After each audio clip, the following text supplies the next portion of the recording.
BFM Business, Intégral Placement, l'œil de la presse. L'œil, le regard sur vos placements de nos deux experts. Aujourd'hui, Christian Fontaine, rédacteur en chef au magazine Le Revenu. Bonjour Christian. Bonjour Guillaume. Et Jean-Philippe Dubosc, rédacteur en chef pour toutsurmesfinances.com. Bonjour. Bonjour Guillaume. Tiens, on va parler non pas de football, parce que je vous ai demandé avant si vous aimiez le football l'un et l'autre et vous vous en fichez totalement. Donc on va parler des retraites. Pas du tout, on a dit le contraire, on a dit qu'on avait regardé. Pourtant, on a des informations. Un fan de la Belgique autour de ce plateau. Puisque vous préférez parler retraite, puisque c'est votre dada Jean-Philippe, on va parler retraite. Vous savez bien. Justement, on a lu un peu partout que les retraites n'allaient pas augmenter cette année. C'est vrai. Oui, c'est vrai, malheureusement. Enfin, ça risque d'être vrai. Alors, juste pour un petit rappel, on parle de revalorisation des retraites. Alors, qu'est-ce que c'est? C'est que tous les ans, on augmente les retraites par rapport à l'inflation. Le but, c'est effectivement de répercuter la hausse des prix à la consommation sur les pensions de retraite et éviter ainsi aux retraités de perdre en pouvoir d'achat.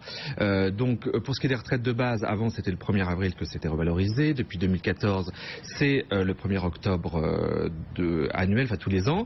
Et patatras, dans son rapport annuel qui fait référence, la Commission des comptes de la Sécurité sociale, la CCSS, a prévu comme taux d'indexation pour le 1er octobre prochain, 0%. Pourquoi ce taux de 0%? Alors, tout simplement, s'il n'y a pas d'inflation, il n'y a pas de revalorisation, puisque le but de la revalorisation, c'est de répercuter la hausse des prix. Si vous n'avez pas de hausse des prix, du coup, vous n'avez pas de revalorisation. Donc ça c'est bien sûr la bonne nouvelle. La bonne nouvelle. C'est pas dramatique. Évidemment, tout le monde préfère gagner en pouvoir d'achat, mais s'il n'y a pas d'inflation. Tout à fait. Après, il y a aussi un autre phénomène, c'est qu'il y a un nouveau mode de calcul. C'est-à-dire que depuis le 1er janvier 2016, et c'est pas que pour les prestations de retraite, c'est pour toutes les prestations sociales, ça a été inscrit dans la loi de financement de la sécurité sociale pour 2016. Eh bien, il y a un nouveau mode de calcul. Alors, je vais être un peu technique, mais jusqu'à présent, la revalorisation était faite sur une prévision de l'inflation en cours, qui était corrigée de l'inflation constatée de l'année précédente. Alors tout allait bien quand les prix augmentaient régulièrement. Mais le souci, c'est que quand les prix chutent alors que ce n'était pas prévu, le correctif devient négatif.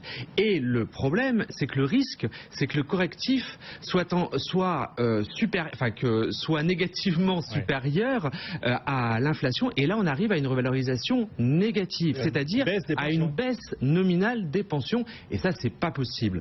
Donc justement, pour éviter ce risque qui était de plus en plus réel, le gouvernement a changé le mode d'indexation. Le but, c'est maintenant de coller à l'inflation réelle.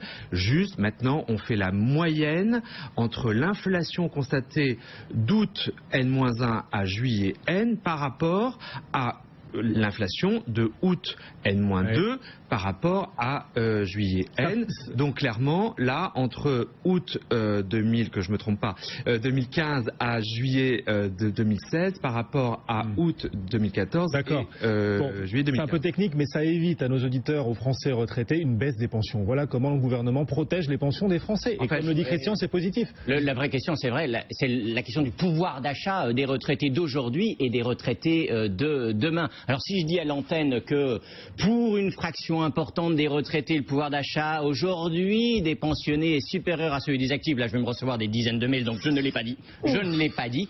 Ceci dit, voilà, donc il y a un vrai sujet, c'est la question du pouvoir d'achat, le pouvoir d'achat de tous les Français, pas uniquement des retraités. Et puis derrière, évidemment, il y a la vraie question de la préparation des retraites. Les Français sont inquiets, mais malheureusement, ils ne préparent pas. Mais ils ne préparent pas parce qu'ils n'ont pas forcément toujours les moyens à la fois de consommer et à la fois d'épargner pour leur vie jour. On va en parler, comment préparer vos retraites. Mais vous nous disiez, Jean-Philippe, que les pensions de retraite dépendent en partie aussi des projections d'inflation. Comment se fixer aux projections alors que les mois de juin et juillet, par exemple, ne sont pas encore clos? Voilà, c'est-à-dire que vous avez compris qu'effectivement, ce mode de calcul vise à représenter le plus fidèlement possible la réalité. Le problème, c'est que le CCSS publie son rapport en juin et qui manque encore l'inflation de juin et de juillet. C'est vrai qu'ils disent que le 0% est prévu, mais que effectivement dans la limite de ce qui va se passer en juin, juillet. Ceci dit, ça m'étonnerait que dans les deux prochains mois, enfin voire même, puisque là on est presque fin juin,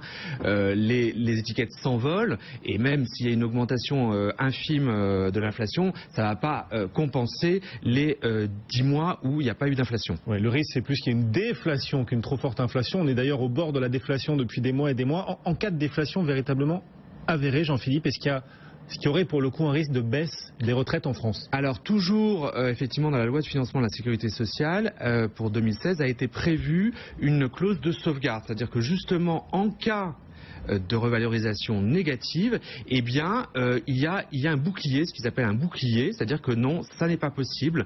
Maintenant, c'est hors la loi, c'est légalement pas possible qu'il y ait une indexation négative, c'est-à-dire, effectivement, une baisse nominale des pensions. Alors, ceci dit, on disait que, effectivement, peut-être que le 1er octobre, il n'y aura pas 0%, parce que qui sait, il y aura peut-être une inflation en juin et en juillet. Peut-être aussi qu'il va y avoir un coup de pouce du gouvernement. Ça, on n'en sait rien, parce que la CCSS dit voilà ce qui devrait se passer au 1er octobre, et puis après, c'est le gouvernement qui décide du taux d'indexation. Ouais. Hein, comme on a vu à un moment donné, quand il a décidé qu'il y a eu un gel, là, il peut décider qu'il y a un coup de pouce. Il y a quelques mois de la présidentielle, voilà, ça mange pas de pain. Voilà, d'autant que ça fait depuis presque 3 ans que les retraites de base n'ont pas été augmentées, puisque vous savez qu'effectivement, en octobre 2014, il y a eu 0%, octobre 2015, il y a eu 0,1%, et que par ailleurs, les retraites complémentaires, eux, ça fait depuis le 1er avril 2013 qu'elles n'ont pas été augmentées, et compte tenu du dernier accord Agirc-Arrco qui a été signé, c'est jusqu'en 2018 qu'elles ne seront pas augmentées.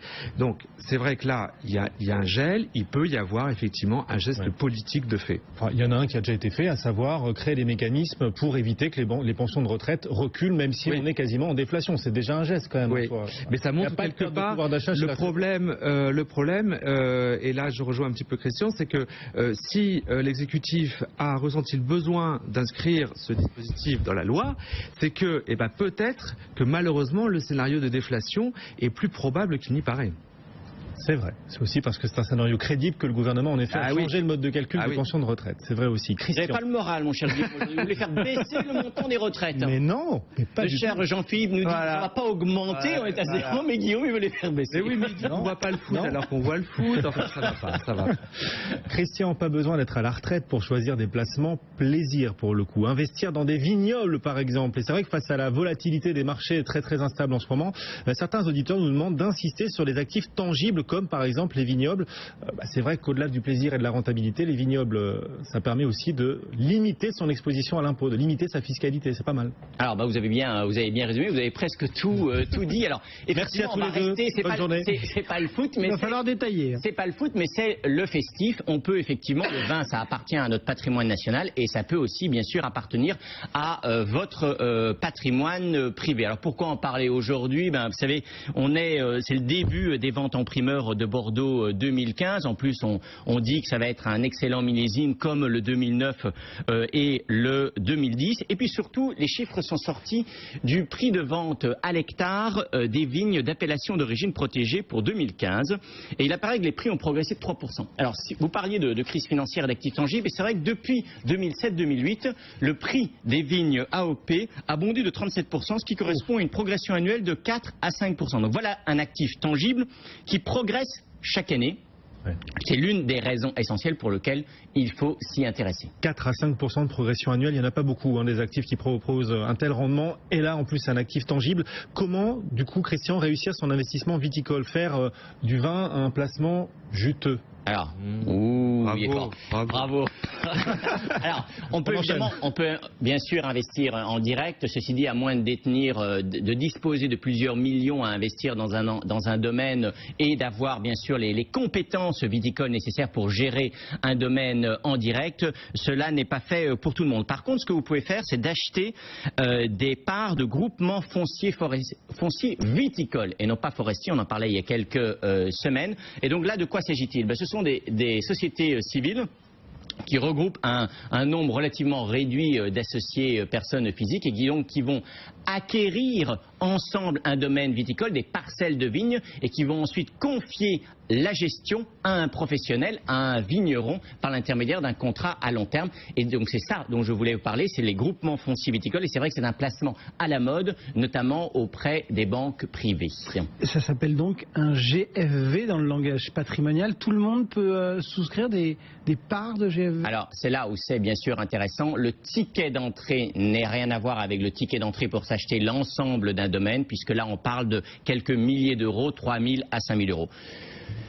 Vos auditeurs, il faut tout de même être franc et parler vrai. C'est vrai que c'est plutôt un investissement pour des épargnants avertis et plutôt à l'ISF, pour une raison très simple, c'est que les GFV sont exonérés à hauteur de 75% des parts dans la limite de 101 897 euros et puis 50% au-delà, sachant que vous profitez également d'une exonération partielle en matière de droit de donation et de succession. Et je termine, si vous financez ces parts à crédit, vous pouvez déduire les intérêts de vos autres revenus fonciers. C'est intéressant. Si on décide, voilà, avec ce ticket d'entrée qui n'est pas si élevé que ça, ensuite c'est un long fleuve tranquille où on a tous les aléas de la viticulture. Vous avez tout de même les aléas de la viticulture, bien sûr, parce qu'il y a un intermédiaire qui va, je dirais, regrouper différents épargnants qui chacun, pris individuellement, n'ont pas les moyens d'investir dans un domaine, mais bien sûr, il y a vous êtes exposé aux caprices de la météo, c'est un peu malheureusement de saison.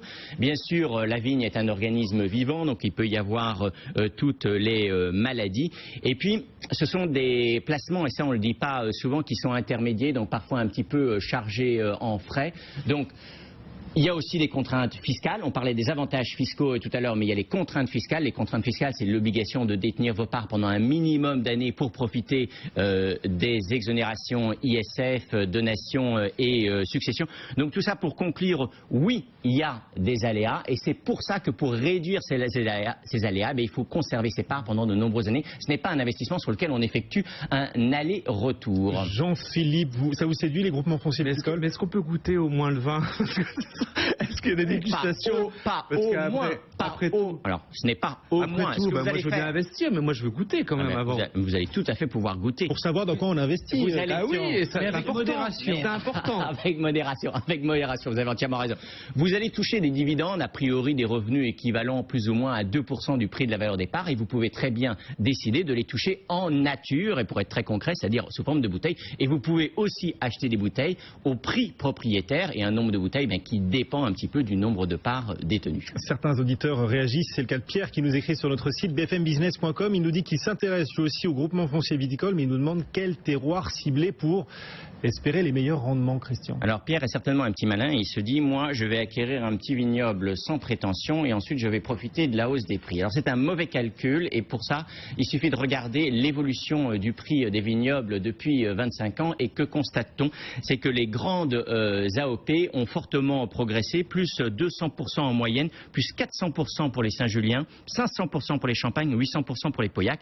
Et bien sûr, à côté de ça, je dirais les vignes sans prétention, hors AOP, n'ont progressé en 25 ans que de quelques 10%. Alors même si, et on constate un effet de rattrapage en 2014-2015, c'est vrai qu'il faut mieux miser sur des grands terroirs. Vous savez, vous parliez d'immobilier tout à l'heure et d'assurance emprunteur. La règle générale en matière d'immobilier, c'est l'emplacement. En matière de foncier viticole, l'appellation. La règle, presque c'est un peu plus précis, c'est terroir. Alors bien sûr, il faut regarder le prix des vignes à l'hectare. Il faut bien sûr regarder les qualités professionnelles du vigneron à qui vous allez confier vos terres par un bail à long terme. Mais le terroir est essentiel. Voilà, et ne privilégiez pas forcément donc les vignes les moins chères à l'achat, ça peut être mauvais signe aussi sur leur potentiel de valorisation. Quel est le rendement moyen justement d'un groupement foncier viticole? Alors le rendement moyen tourne autour de 2%. Alors je vous vois venir, 2%, ce n'est pas motivant. Non. C'est 2% hors fiscalité et hors avantage en nature dont on parlait tout à l'heure.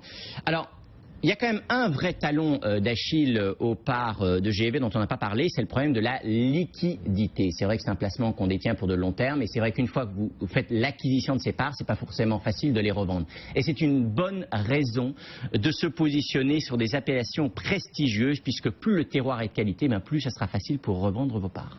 Qui contacter si on souhaite investir dans un groupement foncier viticole et bénéficier de ces rendements? Vous nous le disiez, sur les dernières années, 4-5% de rendement annuel, c'est pas mal. 4-5% pas de rendement, mais de progression du prix des vignes AOP. Donc effectivement, c'est un placement tangible qui a le vent en poupe, et la valeur de l'actif va progresser. C'est l'un des atouts de ce placement, même si le rendement chaque année est relativement, je dirais, réduit. Vous pouvez contacter donc votre gestionnaire de patrimoine habituel, ou vous pouvez contacter directement l'un des promoteurs de ce type de produit. En France, ils sont 3 peu ou prou à contrôler le marché. Vous avez la Française AM, Amundi et Gestion Finance Saint-Vincent. Voilà. Donc c'est un placement pour les épargnants aisés qui voudraient diversifier leur patrimoine pour défiscaliser aussi bien en termes d'ISF que sur les droits de donation et les droits de succession. Et puis, à condition de garder ses parts longtemps. À condition, bien sûr, c'est pas un placement sur lequel on fait un aller-retour. Et puis c'est aussi tout simplement un placement pour, si vous avez épuisé les charmes